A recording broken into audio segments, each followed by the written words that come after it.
Okay, in the last couple of weeks, I've had a number of people, I think 4 people, maybe 5 people, I don't know, there's a lot of people.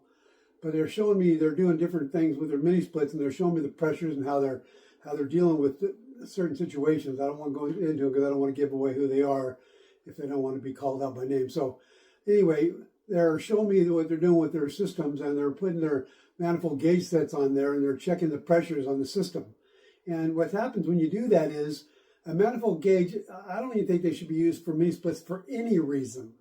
Okay, some of you already got them, so you're going to use them anyway, no matter what I say.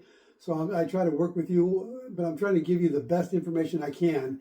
And right now, just being thoughtful about this, if you check your pressures with a manifold gauge set and a normal set of hoses, which is 5 or 6 feet long, you're losing 2 ounces of refrigerant to check that. 2 ounces. So if you're checking it with a manifold gauge set, every single time you check, you're losing 2 ounces, 2 literal ounces of refrigerant. And you might think to yourself, that's not very much, 2 ounces. 2 ounces is a lot. With the new R32 systems, they only hold, for a 12,000 BTU system, they only hold 17.6 ounces. That's it. But that's the entire capacity, 17.6 ounces for a 12,000 BTU system with R32. If you lose 2 ounces, that's 15%. 15% of your capacity is now gone just to check. And you were going to check that theoretically to find out if you're low. That's the ones that have talked to me the last couple of weeks. They're checking to see, I don't want to give away too much information here. They're checking to see if their pressures are low because something's not working or whatever. So they hook up their manifold gauge set to the thing to see what their pressure is. The problem is you're losing 2 fluid ounces. And if it's a R32 system, you just lost 15% of your capacity just checking it. And let alone if you were 2 ounces short, now you're 4 ounces short. Which is, again, 4 ounces of 17.6. You're damn near up to 25% of your capacity if you really were 2 ounces short. Oy! Don't use manifold gauges with our new systems, man. Don't use them for anything mini split. Chuck them things away. Put them in a museum. Give them to somebody you don't like. Whatever. Get a couple of digital tools, and I'm going to show you how to work this out, okay? I'm going to run you through a couple different scenarios with bottles and hooking up to the system. I'm going to show you different ways of doing this with digital tools so you don't have this trouble anymore. We can't afford to lose that much refrigerant. You're causing problems. You're not helping the problems. Whatever problem you thought you had with the mini split, you're making it worse, exacerbating the thing by removing, 2 fluid ounces, 15% of your system, just checking it. All right, let's don't do that anymore. I'm going to show you how. Okay, today I'm going to walk you through doing a pressure check on your mini split. And you just want to make sure you're doing it right, because if you do it with manifold gauges, then you're going to lose at least 2 ounces of refrigerant every time you check. And we only hold a few ounces. I mean, literally. Some of our systems now with the new R454B systems only use 17 ounces for the entire thing. The old R410A is around 33 ounces or so. You still don't want, a big chunk is 2 ounces. You don't want to be losing 2 ounces each time you check your pressure. Okay, if you decide to go check it, if you lost 2 ounces, what are you going to do? Oh, put it back? You can't put it back. So I'm going to show you how to do it so you don't lose anything. It's negligible if you lose anything at all. I mean, it's negligible versus 2 ounces. 2 ounces is a tremendous amount. And that's what you do every time you set up a manifold gauge. It's a wreck. So anyway, don't do that. And I'm going to show you how. Manifold gauges should be left where they are in a museum. They're freaking damn near useless for anything mini split. You can still use them on split systems, for certain things, but certainly they have no room and no place in a mini split. Here's one of my systems, the R454B system. It has 30 ounces. If you lost 2 ounces, you're damn near 10%, man. Don't do it. Here is another one. It's 17.6 ounces of R32. 17.6. If you lost 2%, man, you're in trouble. You're at 15%. Don't do it. So as you can see, losing 2%, or not losing 2 ounces, if that's all you lost, Using 2 ounces would be tremendous for some of our units. You don't want to lose it for any of the units. Sometimes when we say we have extra long line length, so we have to add some refrigerant. Well, that's usually around 2 ounces. So you imagine losing 2 ounces just to check and see what you have. Okay, stop doing manifold gauges. That's 2 ounces of lost refrigerant we can't afford to lose. Okay, and as you just saw clearly, some are down to 17 ounces. And if you lost 2%, or lost 2 ounces, if you lost 2 ounces, then you'd be, closing in on 15% of your capacity. All right, so anyway, I'm going to show you the right way to do it. Pick up a couple of tools. They don't cost much, and they'll be useful for you for here on in anyway. You probably should already own them, but if you do own them, I'm going to show you how to use them. Okay, we're going to be looking at the charging valve now. On a charging valve, what it is it's a valve core depressor. That's what that is. It's a valve core depressor, but it also has an end on it, 1/4 inch end on it you can use as a tool. Okay, so we're going to put different tools on the end of this thing. We're happy to be using a pressure gauge today, but you could use a micron gauge or a pressure gauge or whatever you have. A bunch of different things can go on here. You can also put a valve core removal tool on here, and then you'll have another one of these on the other side of that, and on the end of the valve core removal tool, so you'll have 2 openings. But anyway, for now, let's just work on this thing here. So this is a valve core depressor. It's called a charging tool, but it's a valve core depressor.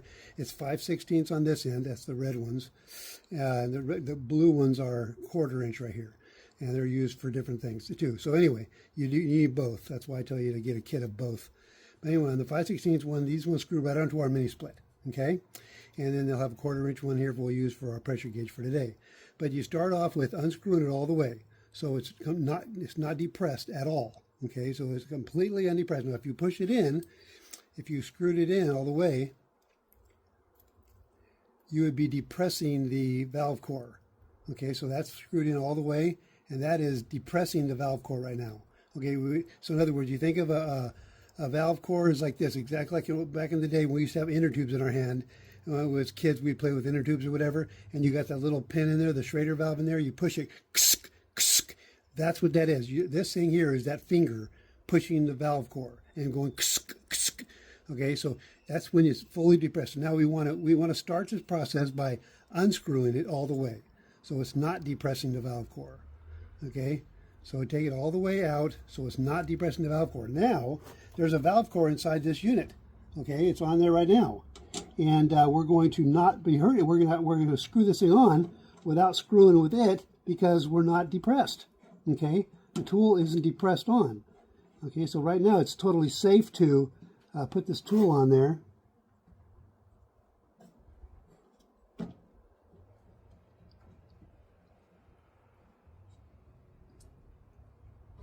All right, totally safe to put that tool on there.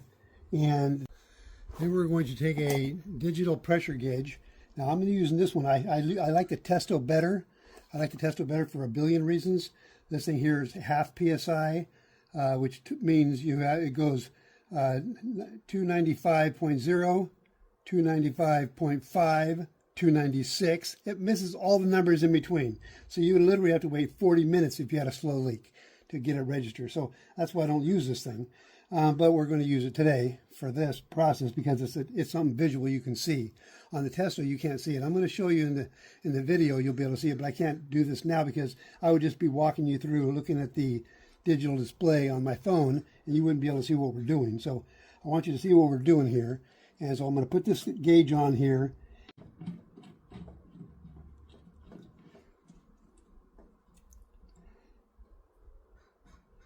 Okay, now, okay, once we have that screwed on now, I'm going to go ahead and turn it on. And, well, we haven't depressed the valve core. Remember, this is completely undepressed. All right, and so right now, of course, reading 0. There's nothing in it. I'm going to depress the valve core, and what that's going to do, this system, this is the way you check the system for pressure. It's on static pressure now. It's been over an hour, and it hasn't been in use. So if you want to wait 2 hours, that's totally fine. But I use 1 hour as a thing, and this seems to be perfectly fine for me. So it's been done for 1 hour, and I'm not reading any reading yet. And it's static refrigerant right now. The pressure's static in there. It's not moving. It's not running through the lines or anything like that. It's not a moving system. It's off and been off for an hour. So I'm just going to read the pressure without losing any refrigerant. The refrigerant just goes right to here. That's it. And then when we're all done, we undo this thing, and that little tiny blip of refrigerant comes out. Again, not even noticeable. You can't even tell how much it is. It's so little. Whereas if you put it on a manifold gauge, it goes out and it's 2 ounces worth. It's insane. 2 ounces inside the hose and the mechanisms. It's a complete mess. This is right here is the least. This is the best way of doing it because it gives you the least amount of trouble. Okay, I think you can still see this. All right, so I'm going to go ahead and turn it on, screw it in. So another one, I'm depressing the valve cord with my finger right now. I'm about to depress the valve cord by turning the knob.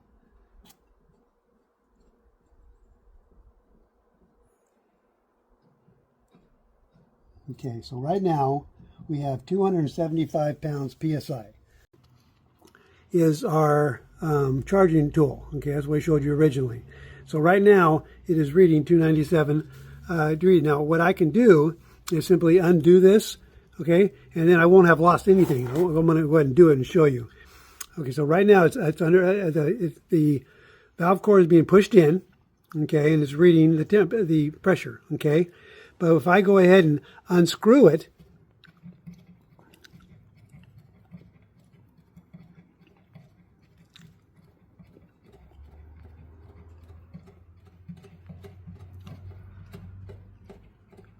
if I unscrew it all the way, okay, it's open now, there's literally only the refrigerant that's in this little tiny blip is the only thing in there, okay?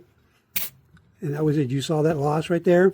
That little, that's it, okay? Whereas if you used a manifold hose, that would be 2 ounces. You'd be throwing away 2 ounces of refrigerant for that test. Don't use the manifold hoses. That's 2 ounces per, at least, okay? Use these. Here, I have the thing tied in just straight to the bottle. Okay, it doesn't even have the charging valve. If I needed the charging valve, I would have put it on there. But this one here, I don't need it because it has that low loss fitting. Okay, so here you go ahead and just close it off, just like I showed you before on the charging valve itself. So just closing off the bottle itself, then undoing it. Listen.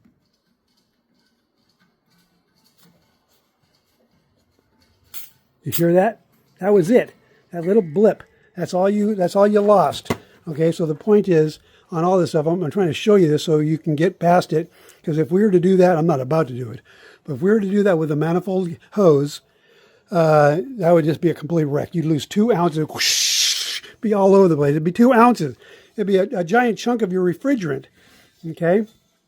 We don't want to do that. Listen. You see that? That was it. That little blurb that's inside this little tiny bit right there.